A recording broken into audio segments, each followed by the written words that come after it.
one thing was clear, was that he was in control at every moment.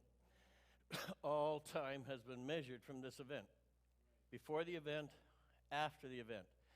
And so today, we're going to look at the event that validated the fact that all time measured from this, and that is the resurrection. It's one thing for a guy to run around and be a good teacher. It's another thing for him to say, you can kill me, but in 3 days, I'm coming back to life. In fact, the guys who killed him knew that. That's why they had a guard put on the stone. He told them, he said, you're going to kill me, I know that. But he says, in 3 days, I'm coming back to life. And here we look at the resurrection. And we're doing for the next few weeks an I Am series. I am Jesus. Jesus made 7 I Am claims in the owner's manual. If you're in the book of John, the one we're looking at today is in John chapter 11, but you saw the I Ams. He gave us 7 different pictures of himself. He says, I am the truth and the life. No one comes to the Father but by me. He says, I'm the bread of life. He said, I'm the gate, I'm the door. You got to go through me to get to God. He said, I'm the shepherd. I lay down my life for my sheep. He said, I'm the light of the world. No one who comes to me will walk in darkness. And he said, today, I am the resurrection and the life. Anyone who believes in me will live even though they die. What is the resurrection? What do you mean by resurrection? Now, back then, one of the reasons that we feel pretty confident that the resurrection was valid is because this was not what they meant, one person coming back to life, one person who was dead resurrecting again. Back then, the concept was the resurrection only happened once. It was at the end of time. Everybody came at once. So Jesus said, I'm the resurrection and the life, and he brought back to life himself. And then the story we're going to look at this morning, he also brought back to life Lazarus. And that is the context from which we are looking. Now, resurrection, something that was dead, is alive again. I actually participated in a resurrection once. We had a dog named Bailey, a rescue dog. It was a Doberman. I don't know what happened to Bailey before we got her, but she had a direct bladder hooked to the doorbell. You push the doorbell, she peed. So I walked Bailey quite a bit, trying to keep that thing empty. One day, Bailey and I are walking, and we come across a dead bird. I knew it was dead because Bailey sniffed it, pushed it with her nose, and I took a stick. Mom told me never to touch a dead bird. They're icky. So I pushed the bird, and they did what dead birds did. Nothing. Just laid there. I was going to leave it, but then during that time we were doing a series on Does God Still Do Miracles? So, hey, here's my chance. So I wasn't going to lay hands on the dead bird, so I used my prayer stick. I put my prayer stick on it, and I prayed for the bird. And listen, that bird stood up, looked at me, tweeted 2 or 3 times, and flew away. Yeah, I can see you're skeptical, but listen, if you ever get a dead bird, call me. I'll find a stick, and we'll do that bird thing. Actually, this morning, I want to talk about a resurrection, much more real and much more powerful than that story. And it is the resurrection of Lazarus. And Jesus, in the story, in the context of that story, said to Martha, I am the resurrection and the life. And he who believes in me, though he were dead, yet shall he live. That's the text we used yesterday at the funeral of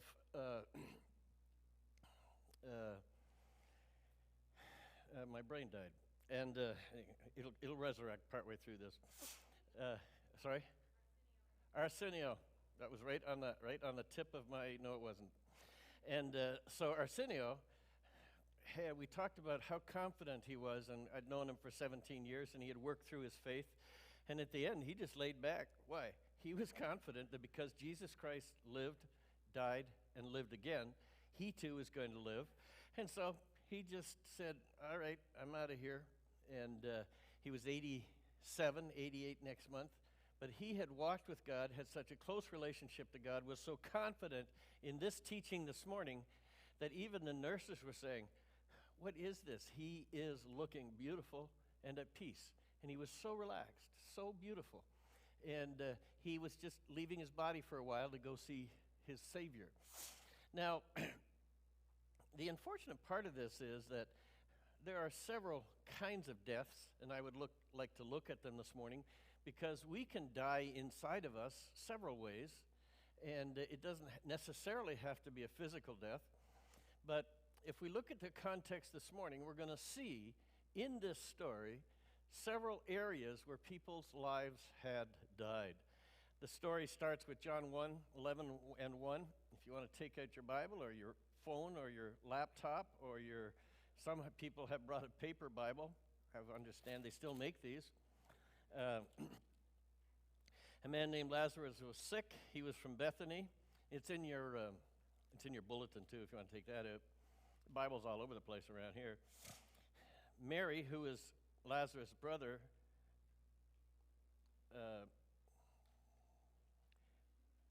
he was from Bethany, the village of Mary and her sister Martha. This Mary, who was the brother Lazarus now lay sick, was the same one who poured perfume on the Lord's feet. So they're setting up the context. And here's the deal. These were fairly reasonably well-off people. They didn't drive a Volkswagen. In fact, they had a very nice caddy in the yard, and they had central air and central vacuum, and they were comfortable. And in the middle of their comfortable life, Jesus would come and stay with them for a meal or stay overnight and get refreshed, and Mary and Martha and Lazarus supported his ministry as he traveled around teaching and doing miracles. So these were friends of Jesus. And in the middle of that beautiful life, Lazarus got deathly sick. And we live a fairly comfortable life. I think that we make it a lot higher stress than it is of necessity, but by and large, compared to the rest of the world, you and I have a fairly good life. Is that fair? Most of the world spends their day scavenging for calories and trying to sustain themselves.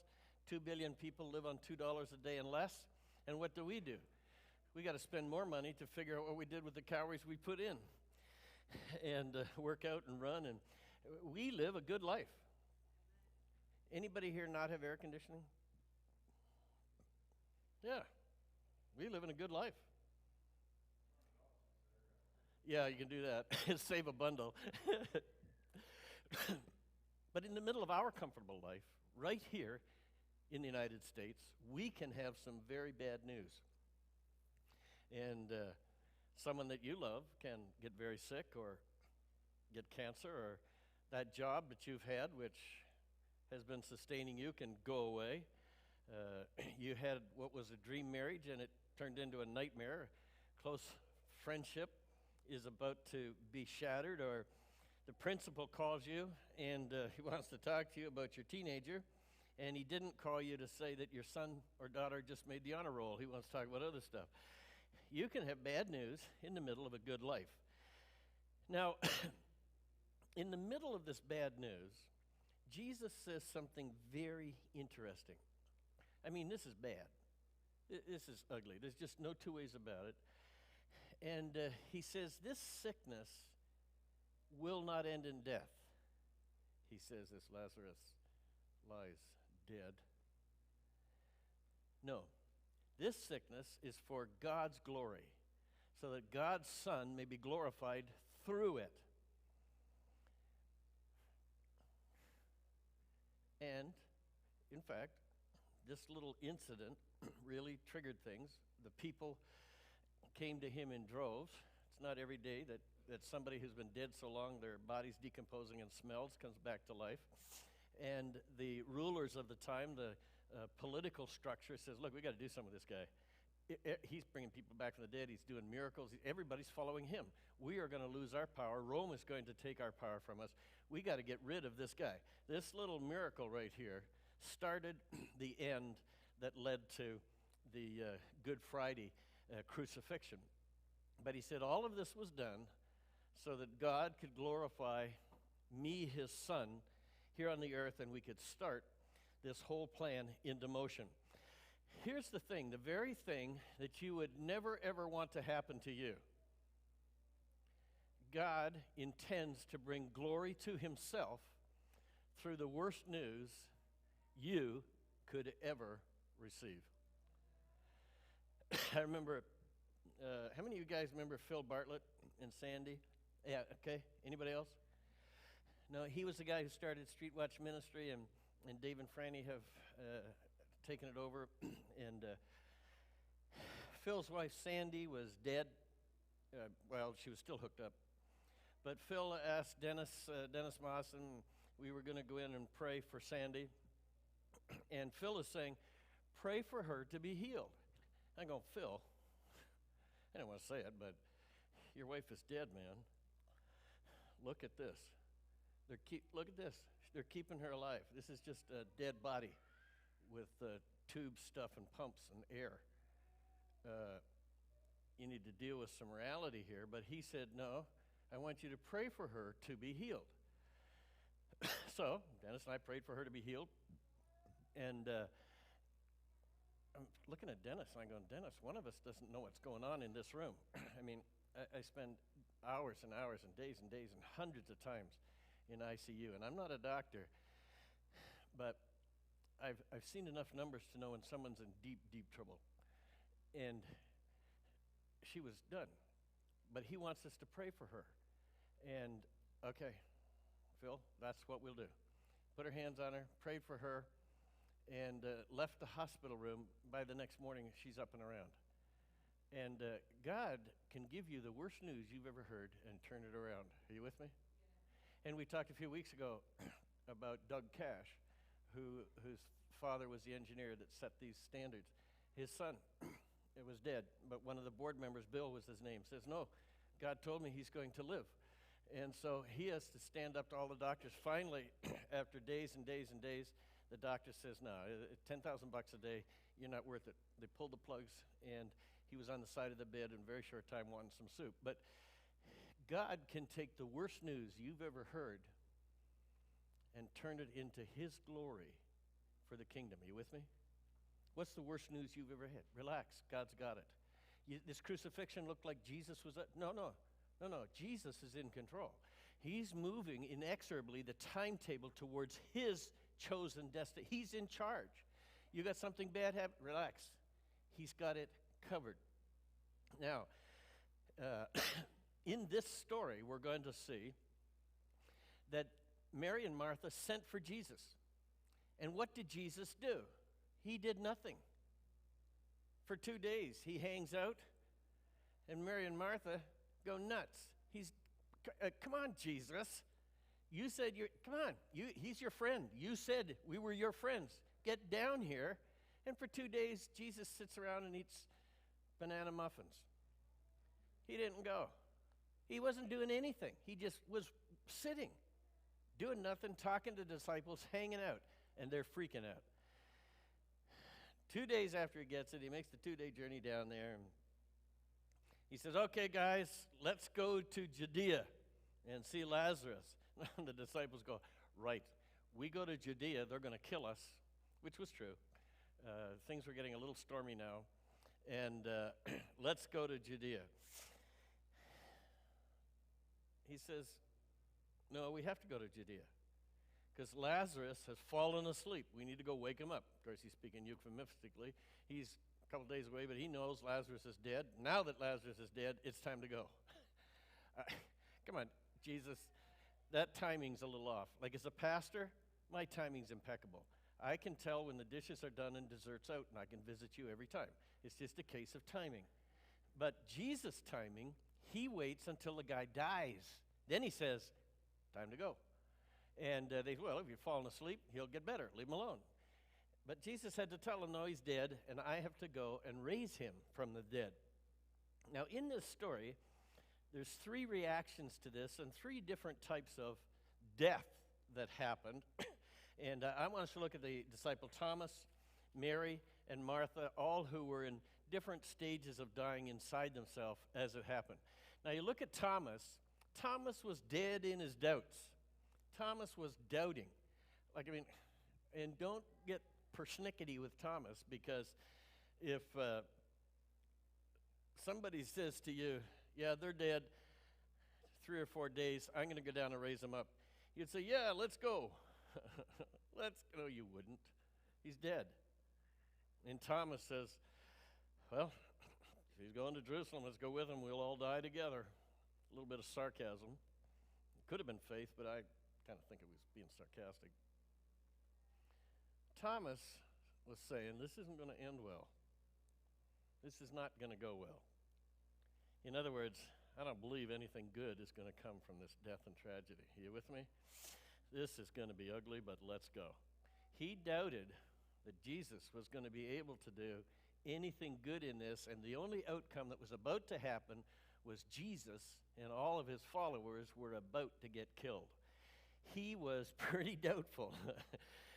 I love Thomas. I don't think he was a cynic. I think he was a realist. And he was. I mean, that's about what was likely to happen. But many of us have those doubt moments. I mean, Jesus could heal somebody and he didn't. Jesus could have prevented something and he didn't. And why did you let that happen? Or maybe you've got a simple faith and you go and a professor says you don't still believe in God, do you? And you have to work through, and you get these doubts coming in. How many of you have ever had that challenge of doubt? Is this real? Why didn't God? Let me see your hands. You've had that doubt? Doubt? Yeah? Yeah? I want to talk to you. The rest of you can sit and polish your halos, but the real people and I, we're going to move through on the story. Listen, those doubts are not final. Those doubts are part of the journey. And when Thomas took his doubts to the side of the grave and Jesus took charge, I need to tell you, all doubting left. You with me? You can have your doubts, and Jesus will walk you out the other side. But at that moment, Thomas was dead. He had died, and Jesus said, I'm the resurrection. He brought Thomas's faith back to life. Or maybe you're like Mary. You're not dead in your doubts, but you're dead in your discouragements. You're very discouraged. You don't see anything good happening. You can't get a break. And that's what Mary was like. She was discouraged. When Martha heard that Jesus was coming, she went out to meet Jesus. What did Mary do? Mary was ticked. I'll tell you right now. Jesus might have been her friend, but Mary was ticked. When she finally did meet Jesus, what did she say? Hey, nice to see you. Great robe. Love your sandals. No.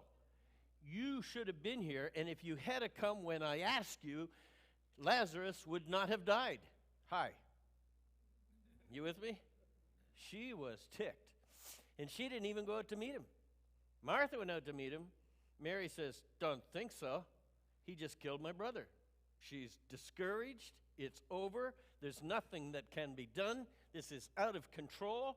And she just was finished. It was all over. I can't change anything. Maybe you feel like that. Kind of depressed, alone, stuck in something. I don't know, a dead-end job, stuck in a dead-end marriage, or not turning out the way you should have. We just feel stuck. I'm here. It's too late. It's over. Nothing can be done. And I think when we go to church, nobody would know how you feel on the inside. Why? We go, hi, how are you? I'm fine. And you? I'm fine. Cat's fine. Dog's fine. Everything's fine. Yeah. Monday morning, you go and work on your divorce papers. I mean, this is not the place where we tend to get honest in that type of way. But many here this morning have those deep hurts and discouragement, and they're struggling day after day, week after week. And their feeling is all is lost, and their death is like a discouragement that has just killed their life and vitality and their faith. Now, here's an interesting thing. Martha and Jesus had a conversation.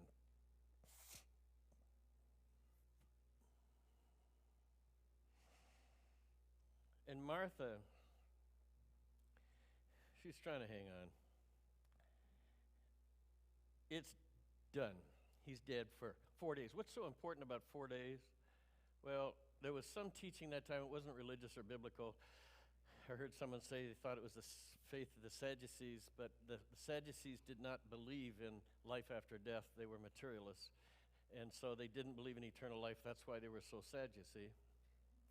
That's how you can remember Pharisees from Sadducees. That'll get you 1 mark on your exam.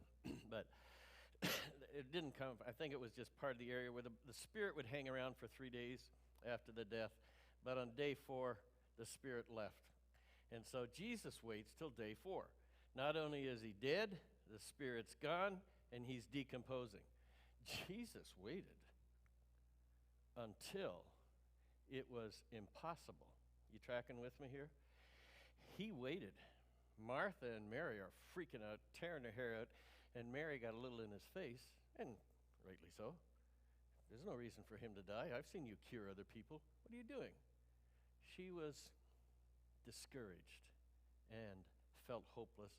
But Martha said, you know, even now, your father will do whatever you ask him, won't he? Did you catch that in the story? Even now, even after he's been dead 4 days, even after you ate Twinkies for 2 days and didn't come and bring him back to life, even now, your father will do anything you ask him. I don't think it was a great statement of faith. It was just a little flicker of hope there. Do you know what I mean? Like just even now. But Mary didn't even have that little flicker. But you know, Martha had her own struggle. Martha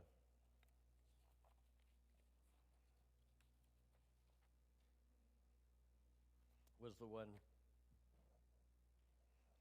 who had to deal with the fact that it was all gone, but even now God could do something, but she didn't really believe it. Do you know what I mean?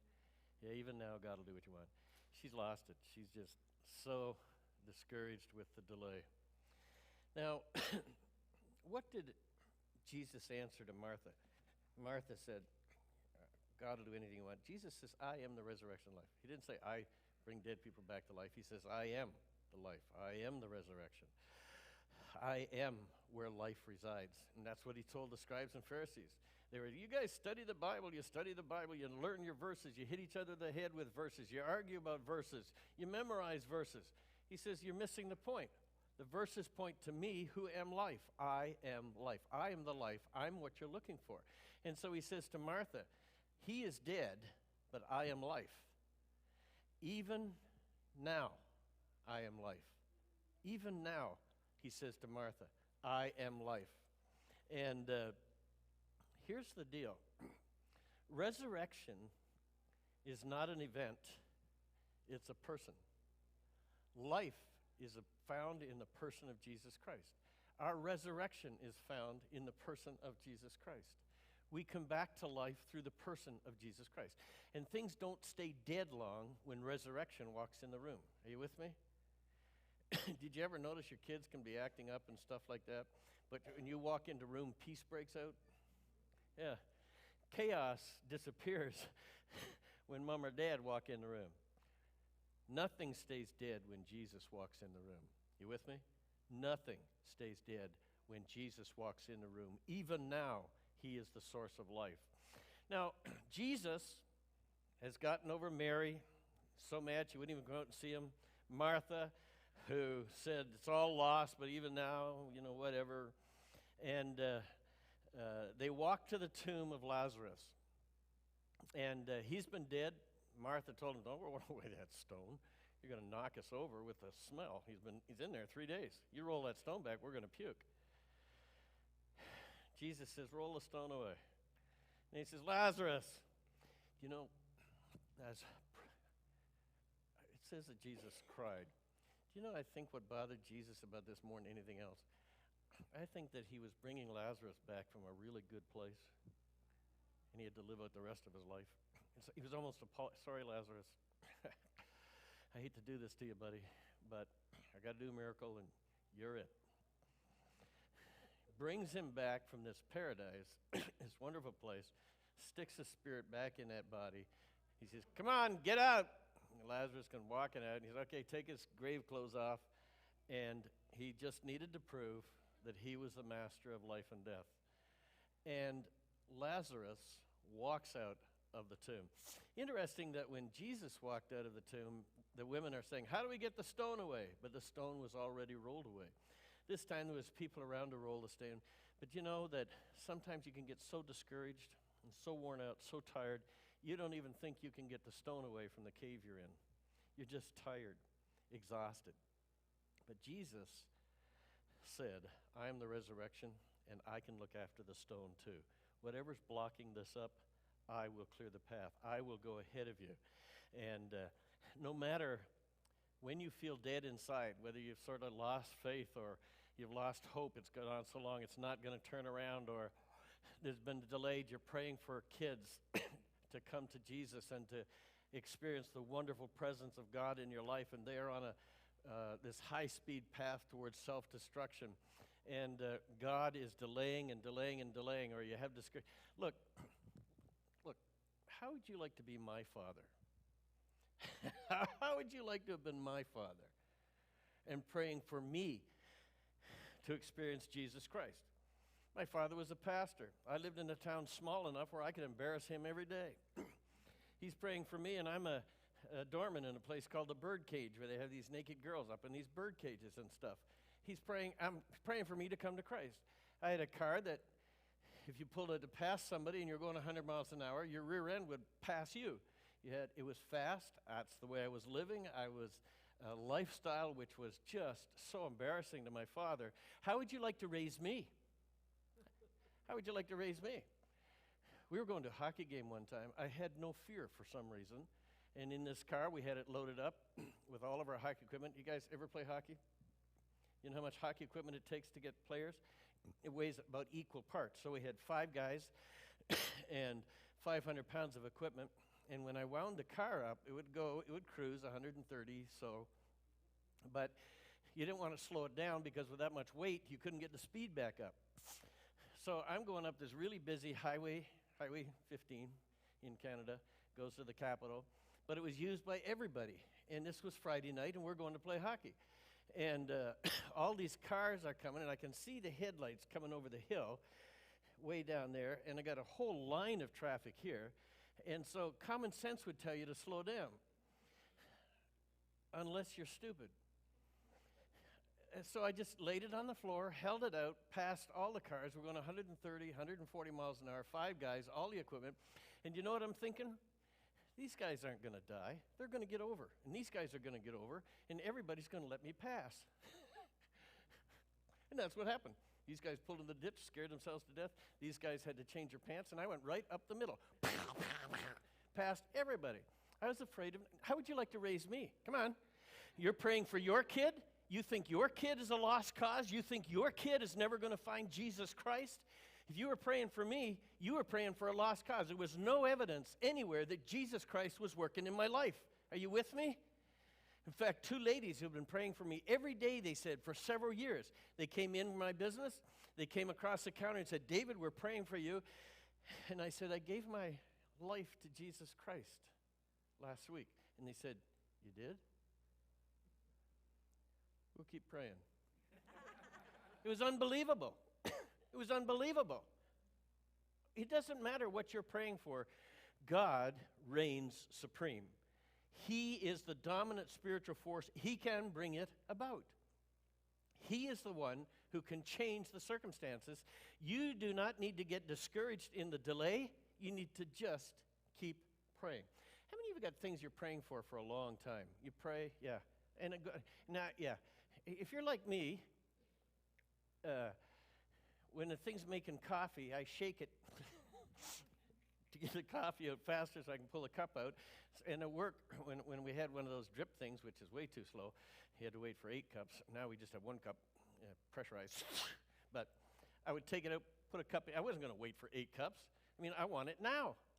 And here I am praying for stuff. Listen, guys, this stuff God and I have been praying about and working on for 40 years, and it hasn't come to pass yet. It is going to come to pass. It is going to come to pass. It is going to come to pass, and I'm confident and quiet. Paul says, I've learned to be content wherever I am because God is in charge. Whether I have a lot of money, whether I have a little money, No matter where I am, I'm content. What are you praying for? Don't be discouraged by the delay. God's delay is never God's denial. Jesus hanging out and eating Twinkies with the disciples while Lazarus is dying and decomposing doesn't mean that he's still not going to do the miracle. It just means that he likes Twinkies. Relax. God is in control of everything. Listen how this story ends. It says, I've gone to prepare a place for you. And he says, if it weren't so, I would have told you. Well, I wouldn't have told you I've gone to prepare a place for you. I'm gone. The reason you're here is because your bedroom's not ready yet, or you'd be gone. But then he said, I'm coming again. And he says, I'm building a new Jerusalem.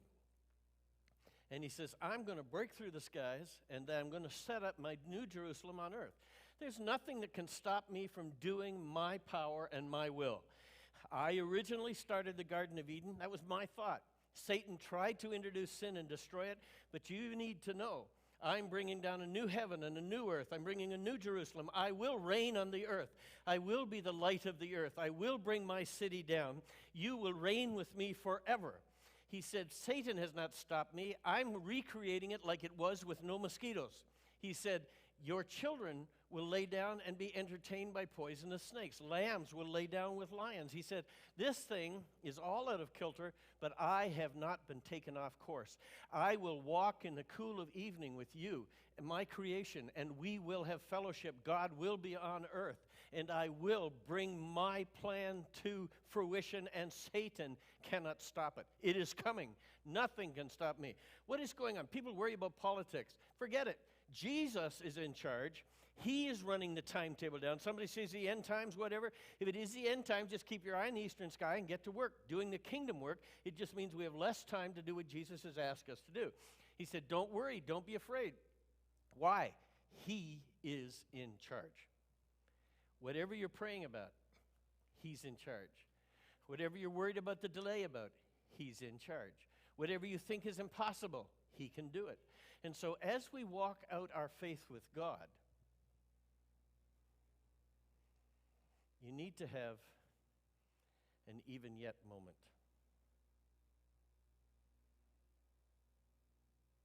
And a face-to-face encounter with God. You need to pull away, sit quiet, and let God roll away the stone and show you his wonderful, awesome power. All time is measured from the resurrection of Jesus Christ. Why was that so important? It was important because the last enemy of yours and mine is death. And at the end of time, he will stand with his foot on the earth, hold the keys of death and hell, and he will say, I have conquered everything. Every knee will bow, every tongue will confess that he has the power to do anything because he has conquered everything. In this world, you will have troubles. What a surprise that is. But the back part of that verse is, cheer up, I've beat them all. Greater is he who lives in you than any bad experience you're about to have. And let's go back to where the story started.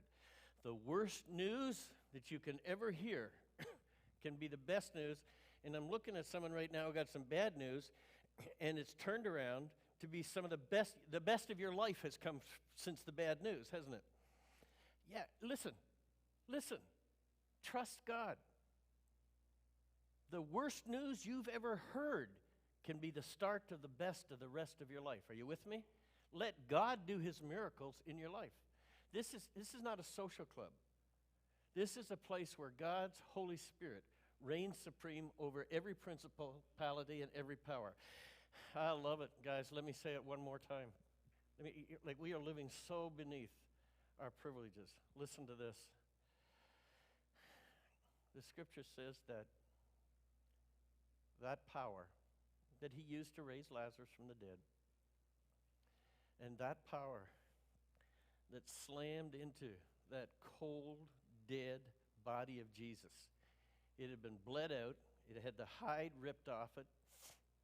It had been laying in a tomb for 3 days. That spirit hit the flesh of Jesus Christ, brought it back to life again, stood him up, rolled away a 3-ton stone and it walked in my life. What's in you? It's not a Twinkie. It is the awesome resurrection power of Jesus Christ. What are you praying for? Pray, when it says pray in the Spirit, that's the Spirit. That's the power. You need to live up to the privileges of being called a king's kid with all the rights that come with it. When you pray, you need to expect it to happen. Are you tracking with me? Come on, how many of you have had God intervene miraculously in your life? Can I see your hands? Anybody here? Yeah, yeah. You have? You really have? People say, why doesn't God work today? The guy we quoted, Greg, last week, he was supposed to write a commentary in the book of Acts. What's the book of Acts? It's people being raised. It's miracles happening. It's people coming back to life. And so people were saying, why doesn't God do that anymore? So he started to look at what God is doing now. 1,100 pages later of scientifically verified miracles, he says, okay, the book of Acts, he's such a detail guy. It's 4,000 pages. His introduction was this, it's 1,000.